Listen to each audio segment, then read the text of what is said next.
Boa noite a todos. Muito obrigado pela oportunidade de estarmos juntos mais uma vez. Obrigado à diretoria da casa pelo convite, a vocês que vieram nesse feriado, nessa casa abençoada, para a gente mais uma vez falar sobre o Livro dos Espíritos. Nós estamos conduzindo todas as primeiras quartas-feiras do mês um pequeno estudo sobre essa obra tão importante da nossa doutrina maravilhosa.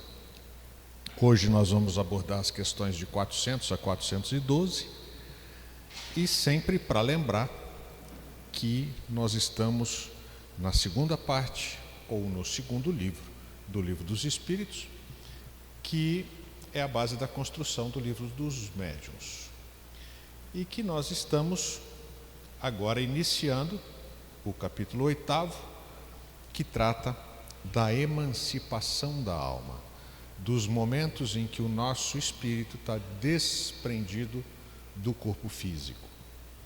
Neste capítulo 8º, hoje a gente está com o primeiro item, que trata do sono e dos sonhos, que é um tema bastante interessante e que traz muita curiosidade e muita conversa, até mesmo para interpretá-los, não é? Então nós vamos ver sob a ótica doutrinária o que os codificadores trouxeram para Kardec e como é a visão sobre sono e sonhos na nossa doutrina. Será que a gente consegue apagar essa luz aqui? Eu acho que melhora um pouco a visão dos... Obrigado, Baroni. A questão 400, então, Kardec pergunta diretamente, como de hábito: o espírito encarnado permanece de bom grado no seu envoltório corporal? O espírito encarnado permanece de bom grado, quer dizer, ele está tranquilo e satisfeito na sua condição de reencarnado? E a resposta é assim: é como se perguntasse ao encarcerado se lhe agrada o cárcere. Então olha que analogia interessante do corpo e de um cárcere. O espírito encarnado aspira constantemente à sua libertação e tanto mais deseja ver-se livre do seu invólucro quanto mais grosseiro é este. Então ele dá uma ideia de que é uma condição desconfortável para o espírito que, uma vez reencarnando, passa a ter limitações físicas, como aquele que é encarcerado. E segue Kardec: durante o sono, a alma repousa como o corpo? O que vocês acham? Que o espírito também descansa?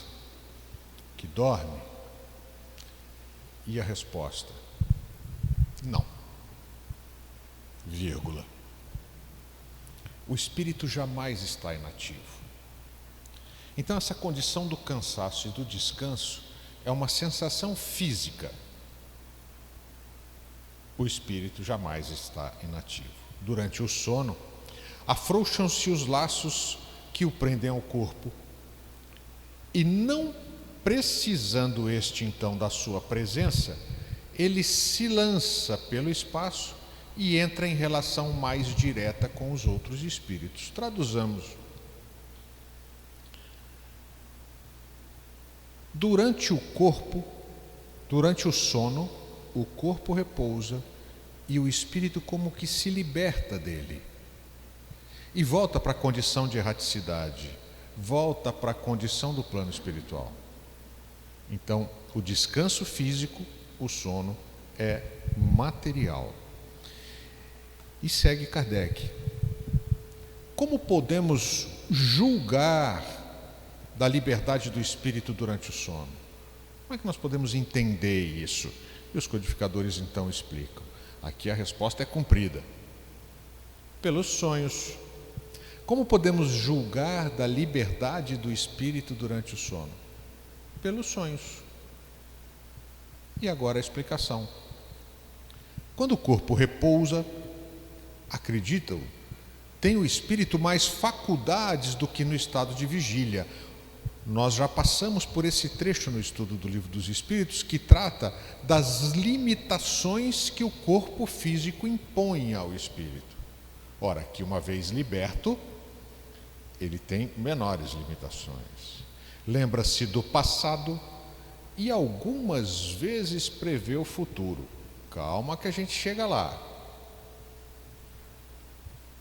Adquire maior potencialidade e pode pôr-se em comunicação com os demais espíritos, quer deste mundo, quer do outro.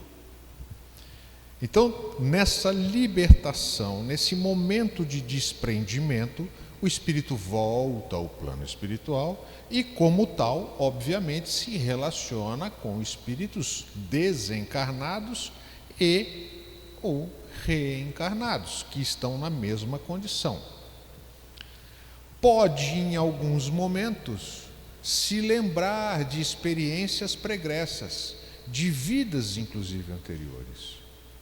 Ou pode até mesmo ter lances de memória do planejamento desta reencarnação atual. Mas sigamos, porque não para aqui. Dizes frequentemente: tive um sonho extravagante, um sonho horrível, mas absolutamente inverossímil. Nossa, sonhei um negócio tão absurdo. É assim, enganaste. É a miúde uma recordação dos lugares e das coisas que viste ou que verás em outra existência ou em outra ocasião. Então ele está afirmando que os sonhos, mesmo aqueles que nos parecem absurdos, podem e são lembranças do que nós passamos no momento do sono. Estando entorpecido o corpo, o espírito trata de quebrar seus grilhões e de investigar no passado ou no futuro. Então, nessa condição de estar no plano espiritual, tem contato com isso. Seguem ainda os codificadores: pobres homens, que mal conheceis os mais vulgares fenômenos da vida. Então, ele está colocando esse fenômeno da libertação, da volta ao plano espiritual, do contato com o passado, do contato com outros espíritos daquele plano e deste, é corriqueiro. E a gente transforma isso numa coisa assim, monstruosa, gigante. Julgai-vos muito sábios, e as coisas mais comezinhas vos confundem. Nada sabeis responder a estas perguntas que todas as crianças formulam. Que fazemos quando dormimos? O que são os sonhos? O sono liberta a alma parcialmente do corpo. Quando dorme, o homem se acha por algum tempo no estado em que fica permanentemente depois que morre, que é a condição natural, é a vida no plano espiritual. Então, todos os dias, quando dormimos, nós temos contato com esse plano. Tiveram sonos inteligentes os espíritos que, desencarnando, logo se desligam da matéria. Esses espíritos, quando dormem, vão para junto dos seres que lhes são superiores. Então, chamando de inteligentes aqueles que aproveitam este momento para estar próximo de seres superiores. O que isso significa? Tendo experiências, aprendizados. E segue. Com estes viajam, conversam e se instruem. Trabalham mesmo em obras que se lhes deparam concluídas quando volvem, morrendo na terra, ao mundo espiritual. Ainda esta circunstância é de molde a vos ensinar que não deveis temer a morte, pois que todos os dias morreis, como disse um santo. Então, todos os dias nós retornamos ao plano espiritual. Aqueles que ele trata aqui como mais inteligentes aproveitam esse momento para estar em contato com o que tem de bom no plano espiritual. E, neste sentido, progredir, obviamente, pelo caminho da evolução. Isto, pelo que concerne aos espíritos elevados.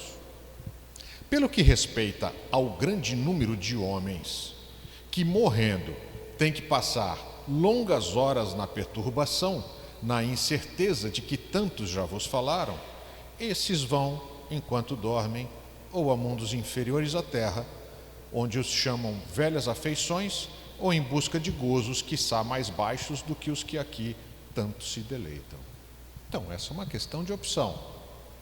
Aqui ele diz que a grande maioria, no momento do sono, ao invés de aproveitar, busca coisas que lhes dão prazer ou que são afins às suas sensações e hábitos durante a sua vida aqui no plano material. Vão beber doutrinas ainda mais vis, mais ignóbeis, mais funestas do que as que professam entre vós. E o que gera simpatia na terra é o fato de sentir-se homem ao despertar, ligado pelo coração àqueles com quem acaba de passar 8 ou 9 horas de ventura ou de prazer. Está claro? Também, as antipatias invencíveis se explicam pelo fato de sentirmos em nosso íntimo que os entes com quem antipatizamos têm uma consciência diversa da nossa. Conhecemos-los sem nunca os termos visto com os olhos. É ainda o que explica a indiferença de muitos homens. Não cuidam de conquistar novos amigos, por saberem que muitos têm, que os amam e lhes querem. Numa palavra, o sono influi mais do que supondes na vossa vida. Então, gente, se essa possibilidade de nós estarmos de volta ao plano espiritual, livres das impossibilidades que o corpo físico nos causa, e podemos ter a opção de buscarmos trabalho, instrução, progresso ou simplesmente prazer, como ele diz aqui, nós podemos todas as noites, quando nos deitarmos, mentalizarmos aquilo pelo que nós queremos passar. Esse é um hábito que pode se desenvolver e que depende só de cada um de nós. No momento que nós deitamos para o nosso corpo descansar, que nos permitam os nossos mentores, o nosso Mestre Jesus, um momento de progresso, de aprendizado, de trabalho, junto àqueles que nos são afins ou não no plano espiritual. E seguem ainda. Graças ao sono, os espíritos encarnados estão sempre em relação com o mundo dos espíritos. Todos os dias nós estamos lá. Por isso é que os espíritos superiores assentem, sem grande repugnância, em encarnar entre vós. Espíritos, muitas vezes, que não precisariam mais reencarnar, que vêm numa reencarnação de missão e que todas as noites estão de volta lá, continuando seu trabalho e nos auxiliando. Quis Deus que, tendo de estar em contato com o vício, pudessem eles ir retemperar-se na fonte do bem, a fim de igualmente não falirem quando se propõem a instruir os outros. Sim, porque esses espíritos que vêm em missão, normalmente vêm em lugares muito difíceis de viver. Essa é a missão. Então, há o alento de que todas as noites eles estão de volta no plano espiritual, se refrescando para que possam cumprir aqui a sua missão sem maiores problemas. O sono é a porta que Deus lhes abriu para que possam ir ter com seus amigos do céu. É o recreio depois do trabalho, enquanto esperam a grande libertação, a libertação final, que os restituirá ao meio que lhes é próprio. Então, é um alento, né? O sonho é a lembrança do que o espírito viu durante o sono. Notai, porém, que nem sempre sonhais. O que quer dizer isso? Que nem sempre vos lembrais do que vistes, ou de tudo o que haveis visto enquanto dormis. é que não tendes então a alma no pleno desenvolvimento de suas faculdades.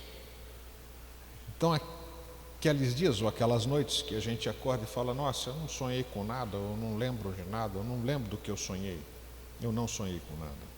É porque simplesmente você não está trazendo a memória das atividades que teve naquela noite, dos contatos que fez naquela noite. Muitas vezes, apenas vos fica a lembrança da perturbação que o vosso espírito experimenta à sua partida ou no seu regresso, acrescida da de que resulta do que fizestes ou do que vos preocupa quando despertos. A não ser assim, como explicarias os sonhos absurdos, que tanto os sábios quanto as mais humildes e simples criaturas têm, acontece também que os maus espíritos se aproveitam dos sonhos para atormentar as almas fracas e pusilânimes. Então, mais uma vez, é importante que antes de deixar o nosso corpo descansar, nós nos sintonizemos com o que tem de bom em volta da gente. Porque senão podemos ser alvos de criaturas que ainda cultuam o mal ou têm tendências não muito salutares do ponto de vista espiritual. Em suma, dentro em pouco vereis vulgarizar-se outra espécie de sonhos, conquanto tão antiga como a de que vimos falando, vós as desconheceis. Refiro-me aos sonhos de Joana, ao de Jacó, aos dos profetas judeus e aos de alguns adivinhos indianos. São recordações guardadas por almas que se desprendem quase inteiramente do corpo. Recordações dessa segunda vida a que ainda há pouco aludíamos. Tratai de distinguir essas duas espécies de sonhos nos de que vos lembrais. Do contrário, cairíeis em contradições e em erros funestos à vossa fé. E aqui ele faz uma referência aos sonhos proféticos e aos sonhos mediúnicos. Como, na resposta da pergunta anterior, ele diz que muitas vezes, no momento de desprendimento, nós nos conectamos com o nosso planejamento reencarnatório. Então, daí sonhos proféticos. Agora a nota do autor, do Kardec, a respeito dessa resposta. As singulares imagens do que se passa ou se passou em mundos desconhecidos, entremeados de coisas do mundo atual, é que formam esses conjuntos estranhos e confusos, que nenhum sentido ou ligação parece ter. A incoerência dos sonhos ainda se explica pelas lacunas que apresenta a recordação incompleta que conservamos do que nos apareceu quando sonhávamos. Quando sonhávamos, estávamos no plano espiritual em contato com uma realidade de lá. Nós muitas vezes não conseguimos trazer essas memórias de forma completa, o que nos dá a sensação dessa coisa tumultuada e sem nexo.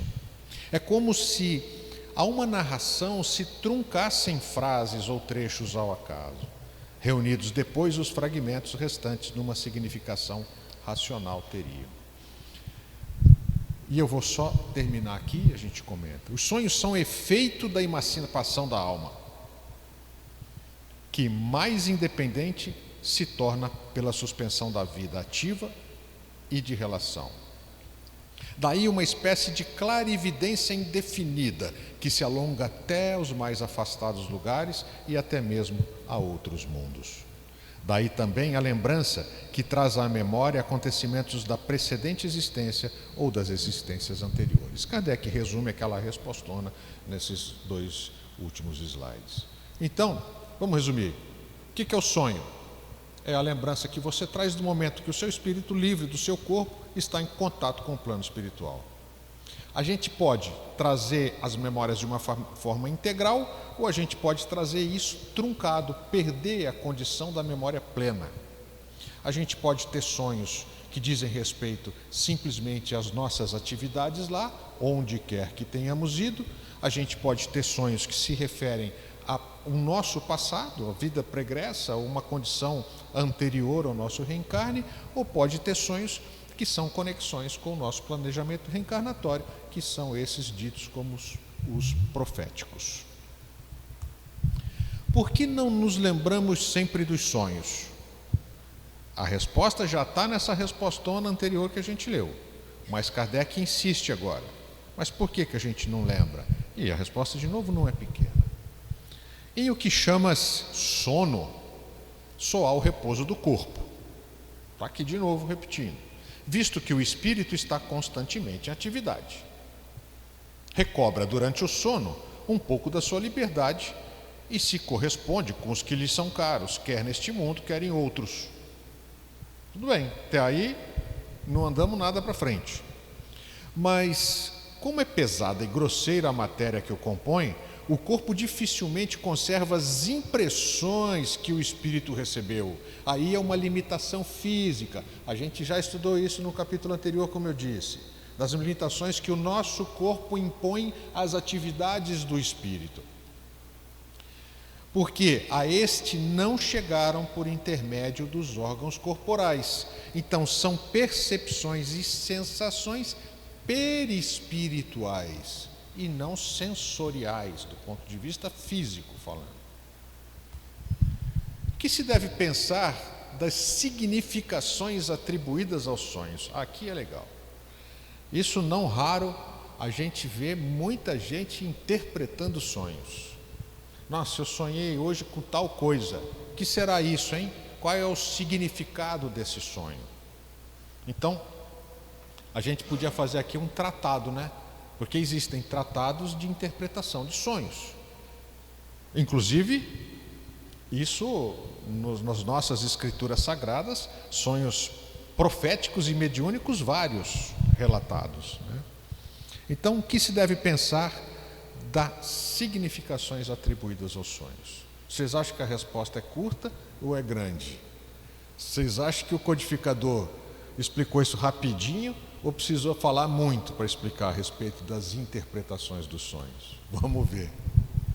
São só umas 8 páginas. Os sonhos não são verdadeiros como entendem os ledores de Buena Dicha. Buena Dicha são adivinhadores. É uma questão de ocultismo. Então, o que ele está dizendo lá?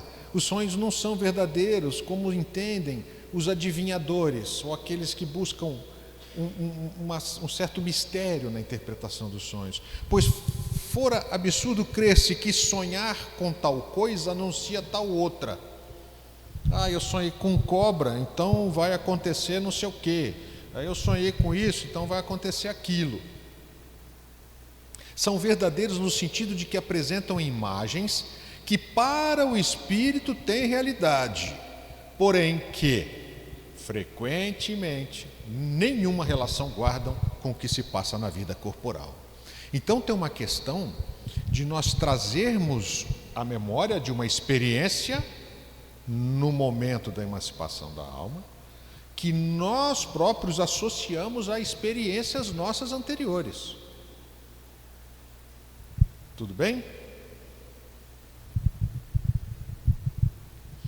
São também, como atrás dissemos, um pressentimento do futuro permitido por Deus, ou a visão do que no momento ocorre em outro lugar a que a alma se transporta.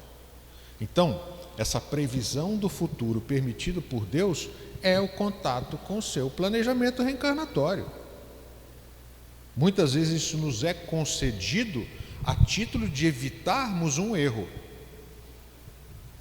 ou a visão do que o momento ocorre em outro lugar a que a alma se transporta. Para onde foi? Não se contam por muitos os casos de pessoas que em sonho aparecem a seus parentes e amigos, a fim de avisá-los de que a elas está acontecendo? O contato no plano espiritual. Que são essas aparições, senão as almas ou espíritos de tais pessoas a se comunicarem com entes caros? Quando tendes certeza de que o que vistes realmente se deu, não fica provado que a imaginação nenhuma parte tomou na ocorrência, sobretudo se o que observastes não vos passava pela mente quando em vigília. Então, gente, é a experiência. Não tem nada de misterioso, não tem uma linguagem oculta por trás das memórias que nós trazemos a cada noite ou a cada manhã, né? Dependendo da hora que você descansa o seu corpo. Questão seguinte: acontece com frequência verem-se em sonho coisas que parecem um pressentimento, que afinal não se confirma. A que se deve atribuir isto? A gente podia buscar essa resposta também nas respostas anteriores. Então, um sono que nos parece um pressentimento, só que não acontece. A que se deve atribuir isto? Pode suceder que tais pressentimentos venham a confirmar-se apenas para o espírito, lá no plano espiritual. Quer dizer que este viu aquilo que desejava, foi ao seu encontro. É preciso não esquecer que durante o sono a alma está mais ou menos sob a influência da matéria e que, por conseguinte, nunca se liberta completamente de suas ideias terrenas, de onde resulta que as preocupações do estado de vigília podem dar ao que se vê a aparência do que se deseja. Calma, vamos explicar. Ou do que se teme. Seu corpício descansou, seu espírito se desprendeu, mas segue ligado a ele. Você não está desencarnado. Portanto, todas as suas tribulações, atribuições, preocupações aqui no plano material estão, de certa forma, te influenciando no plano espiritual. Daí essa sensação do pressentimento que não se cumpriu, porque você está lidando com dois planos, com as sensações e memórias daqui e as experiências que está vivendo lá. Sempre que uma ideia nos preocupa fortemente, tudo o que vemos se nos mostra ligado a essa ideia. Você segue ligado ao seu corpo e a uma vida no plano material. Sigamos. Quando em sonho vemos pessoas vivas, muito nossas conhecidas, a praticarem atos de que absolutamente não cogitam, não é isso puro efeito da imaginação?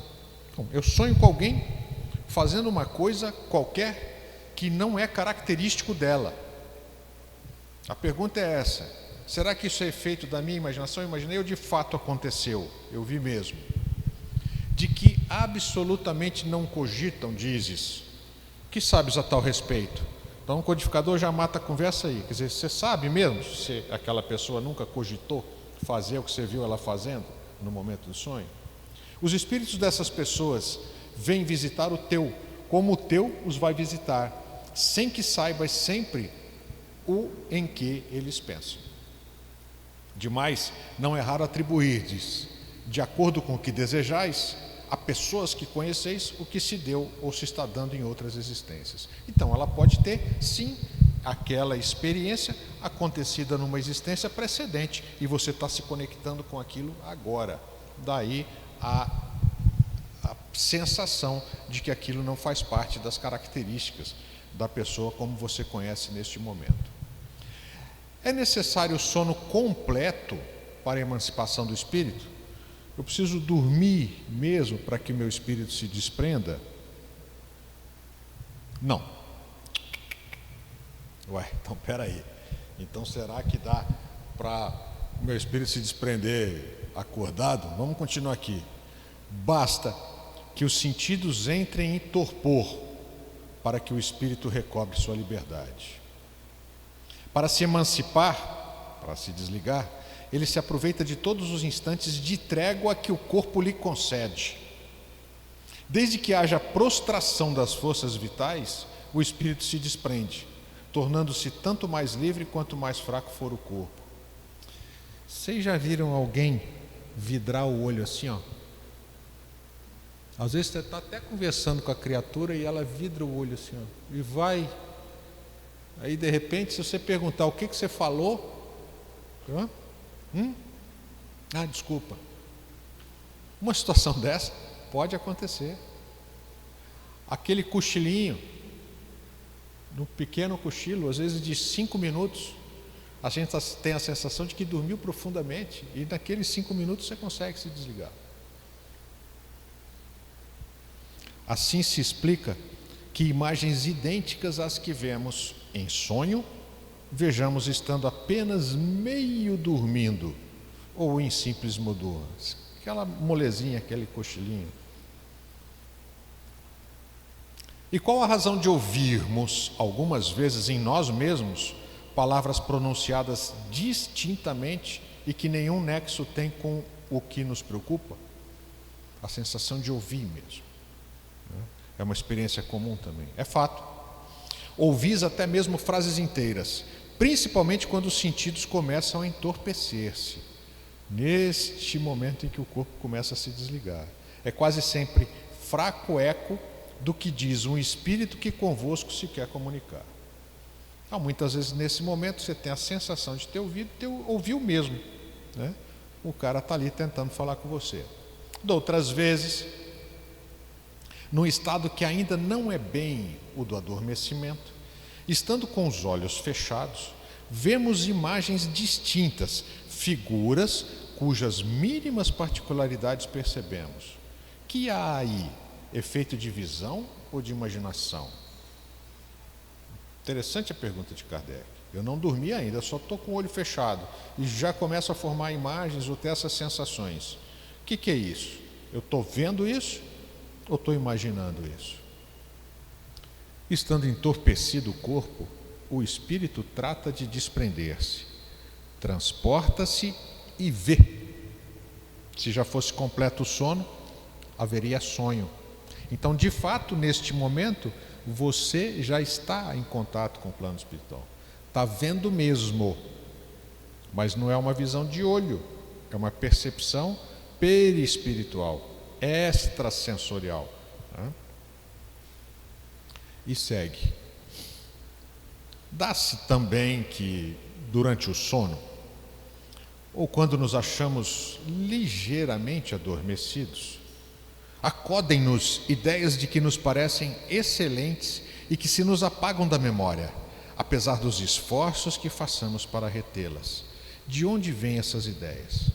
Gente, alguém de vocês já teve essa experiência? Você está com um determinado problema, com uma situação que você tem que resolver, e naquele momento que você está quase pegando no sono, assim, então dá aquela sacada, fala, nossa. E se você não correr ou anotar ou fazer, daqui a um pouco você esqueceu aquilo. Essa é a pergunta dele. De onde vem isso? Provém da liberdade do espírito que se emancipa e que, emancipado, goza de suas faculdades com maior amplitude. Repito, há um capítulo anterior que só trata das limitações que o corpo impõe à capacidade plena que o espírito pode ter. Também são, frequentemente, conselhos que outros espíritos dão. Então, nesse momento de desligamento, o camarada está ali do teu lado e já te dá a dica. Bicho, a solução é assim, ó. Tá? Então, acontece. Essas ideias, em regra, mais dizem respeito ao mundo dos espíritos do que ao mundo corpóreo. Pouco importa que comumente o espírito se esqueça quando unido ao corpo. Na ocasião oportuna, voltar-lhe-ão como inspiração de momento. Então, muitas vezes você recebe informação, quando você está desperto novamente, esquece aquela informação e logo ali na frente você precisa dela por alguma situação e fala, nossa, eu fui inspirado. Eu fui inspirado. A gente só fala que foi inspirado quando dá certo. Quando dá errado, o nome é outro. Item A dessa questão. De que servem essas ideias e esses conselhos, desde que, pelos esquecer, não os podemos aproveitar? Então, para que serve? Se eu esqueço, para que serve isso? Essas ideias, em regra, mais dizem respeito ao mundo dos espíritos que ao mundo corpóreo. Pouco importa que, estava errado aqui, né, a resposta. E que comumente o espírito as esqueça. Houve uma falha aqui na montagem. Segue Kardec. Estando desprendido da matéria e atuando como espírito, sabe o espírito encarnado qual será a época de sua morte? Olha que pergunta interessante, porque você fica sabendo de um monte de coisa como os próprios codificadores falaram. Será que numa dessa eu vou ficar sabendo o momento da minha morte? Vai ter gente que não vai querer dormir mais, né? E a resposta: acontece, pressenti-la. Também sucede ter plena consciência dessa época, o que dá lugar a que em estado de vigília tenha a intuição do fato. Bom, é possível, não precisa estar dormindo, mas mesmo em estado de vigília você começa a perceber que de repente está chegando a sua hora. Por isso é que algumas pessoas preveem com grande exatidão a data em que virão morrer. É um processo aí de encontro com essa informação, não é? Pode a atividade do espírito durante o repouso ou o sono corporal fatigar o corpo? Olha que pergunta interessante. Se o cansaço é uma característica física, é o teu corpo que precisa dormir, porque você, espírito, não precisa, dá para que as atividades que eu desenvolva durante a erraticidade me faça sentir cansaço físico? Aqui tem uma confusão que é comum, eu já falei e vou repetir. A gente tem o hábito de usar errado esses conceitos. A gente normalmente fala assim: Valdir, quando você morrer, você quer ser enterrado aonde? Ou Valdir, quando você morrer, para onde o seu espírito vai? Notem que isso é um equívoco, porque na verdade o que nós vamos enterrar não é o Valdir, é o corpo dele. Então a pergunta correta deveria ser: Valdir, onde você quer que enterre o seu corpo quando você desencarnar? E para onde você vai quando desencarnar? Porque ele é o espírito. A gente troca as bolas nesse conceito. Então aqui ele está falando exatamente isso. O corpo pode sentir efeitos das atividades que eu tive no momento de erraticidade. O que vocês acham? Dá para acordar cansado porque eu corri uma maratona no plano espiritual? Pode. Pois que o espírito se acha preso ao corpo, qual um balão cativo ao poste. Olha a analogia que ele faz. Um balão preso por um fio num poste. O espírito na erraticidade, preso ao corpo.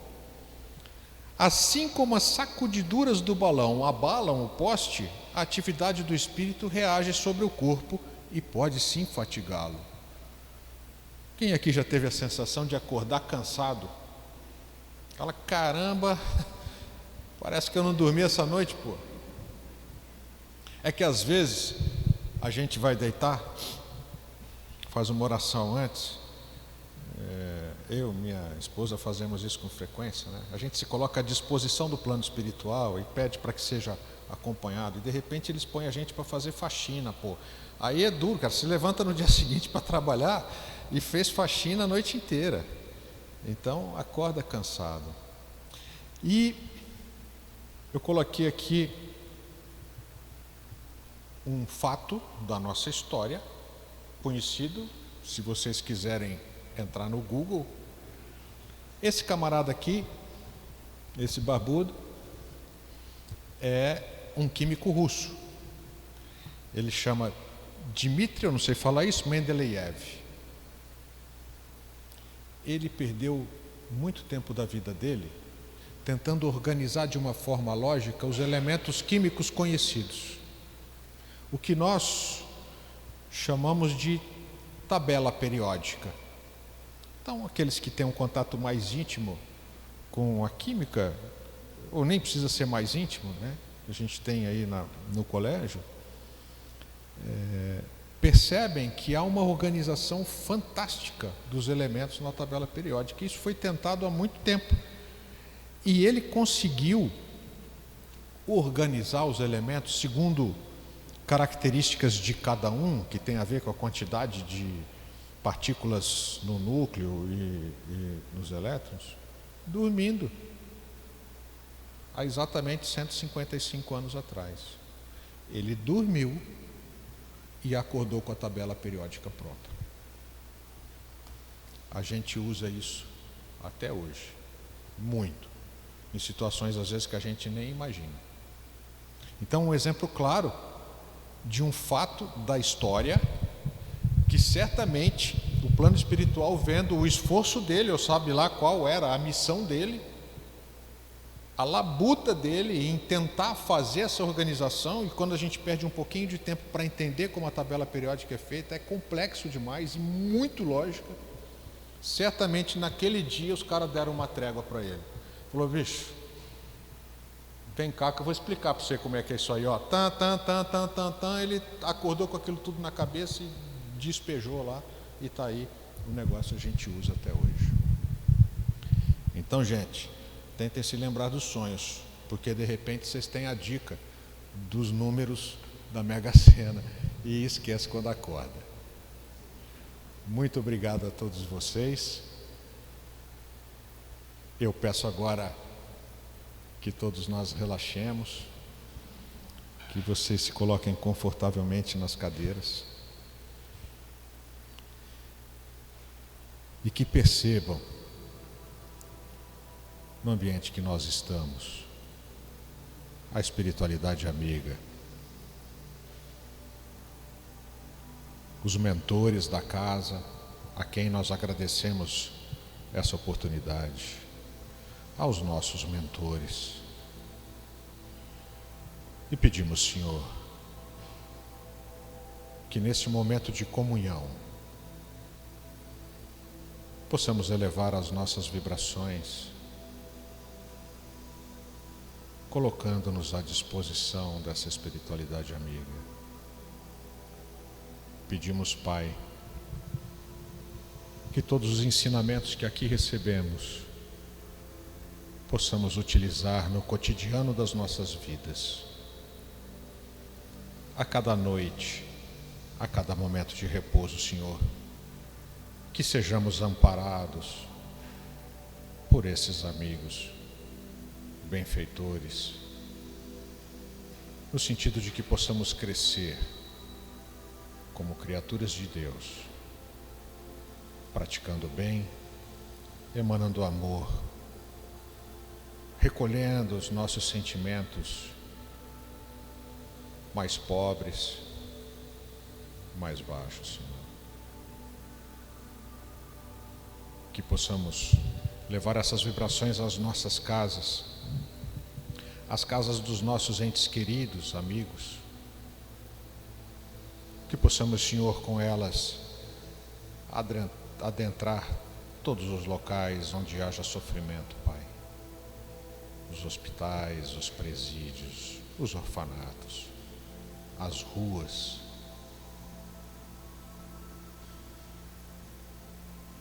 os lares sem harmonia,